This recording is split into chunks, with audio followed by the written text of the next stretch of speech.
نحمده ونصلي على رسوله الكريم أما بعد فقد قال الله تبارك وتعالى في القرآن المجيد أعوذ بالله من الشيطان الرجيم بسم الله الرحمن الرحيم ذلك الكتاب لا ريب فيه هدى للمتقين وقال النبي صلى الله عليه وسلم خيركم من تعلم القرآن وعلمه الہی رونق اسلام کے سامان پیدا کر کہ الہی رونق اسلام کے سامان پیدا کر دلوں میں مومنوں کے الفت قرآن پیدا کر صدر محترم اسٹیج پر رونق فروز بزرگان دین اور حاضرین جلسہ آج کی اس محفل میں اور آج کی اس مبارک اجلاس میں میرا موضوع سخن دنیا کی سب سے پاکیزہ اور مقدس کتاب قرآن پاک ہے ہمیں چاہتے سورج کی طرح یقین ہے اس کا ایک ایک حرف سچا اور صادق ہے حضور پاک صلی اللہ علیہ وسلم نے ارشاد فرمایا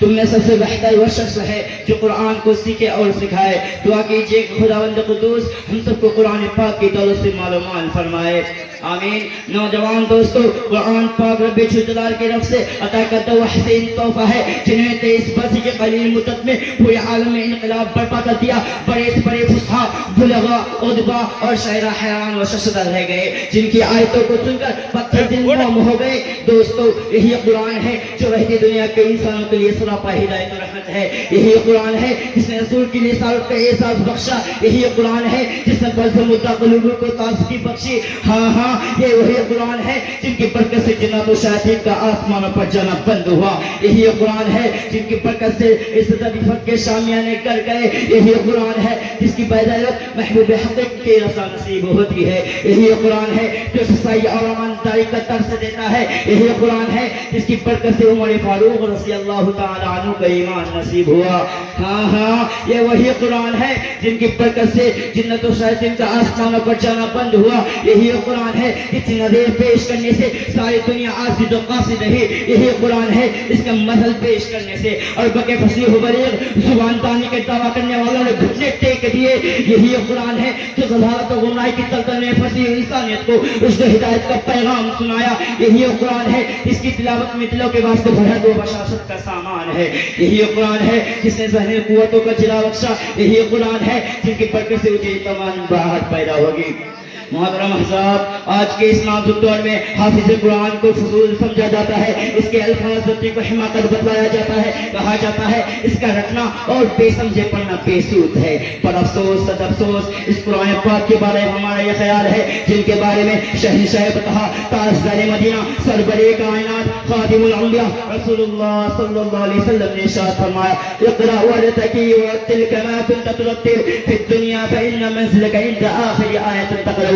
قیامت کے حافظ قرآن سے کہا جائے گا قرآن پڑھتا جا اور جنت کے دروازے پر چلتا جا اور ٹھہر کر پڑھ جیسے دنیا میں تو ٹھہر کر پڑھا کرتا رہا بس تیرا مقام اور ٹھکانہ وہی ہے جہاں تو آخری آیت پر پہنچو یاد رکھو یہ قرآن دنیا کی سب سے بڑی نعمت ہے اس زمین و آسمان چاند سورج ستارے کو اس نعمت کا مقابلہ نہیں کر سکتا یہ رب کائنات کا عظیم اور مقدس کلام ہے اور کیوں نہ ہو جبکہ اس کا اتارنے والا امین جس کے ذریعے اتارا گیا وہ بھی امین جس ذات کو نازل وہ بھی امین جس مقام پر نازل وہ بھی امین جس مہینوں پر نازل تمام مہینوں سے افضل اور جس رات پر نازل ہو رہا ہزار راتوں سے بہتر اللہ کا مقدس اور پاکیزہ کلام تمام کلاموں میں افضل اور برتر ہے حدیث پاک میں آتا ہے اللہ کے کلاموں کو سب کلاموں میں ایسی ہی فضیلت ہے جیسی کہ خدا شان کو تمام مخلوق پر اللہ کا دلارا اور پیارا نبی ارشاد فرماتا ہے جس نے قرآن پڑھا اور اس پر عمل کیا اس کے والدین کو کل قیامت کے دن سورج سے بھی زیادہ روشن تاج پہنایا جائے گا غور کرنے کا مقام ہے جب والدین کو اس قدر انعام سے نوازا جائے گا تو خود پڑھنے والے کا مقام اور مرتبہ کے عالم ہوگا محترم احباب قیامت کا میدان ہوگا اور ایسے 10 آدمی ہوں گے جن کو وہ پر جہنم واجب ہو چکے ہوں گے حافظ قرآن اپنی رب کی بارگاہ میں سفارش کرے گا پروردگار ان کی سفارش قبول کر لے گا اور ان کو حافظ قرآن کی برکت سے نجات عطا ہوگی مسلمانوں قرآن کریم و عظیم برکت اور سعادت ہے جو روح خداوندی ہے معدانی حیات اور شسمائے زندگی ہے وہ عرب قوم جو پشتہا پشت سے مدت چلی آ رہی تھی دنیا جس کو ذلیل اور حقیر جانتی تھی کوئی ان کو اونٹ کی مہنگنیوں میں کھیلنے والا سمجھتا تو کوئی ان کو جوہرائے عرب کا خطاب دیتا لیکن جب قرآن آیا تو جن کا نام جوہرائے عرب تھا سارا کلام ہو گیا میں اپنی تقریر کو ان چند باتوں میں ختم کرتا ہوں اس شاعر کے ساتھ یہ خوشیاں یہ زندگی یہ لذتوں کا سرور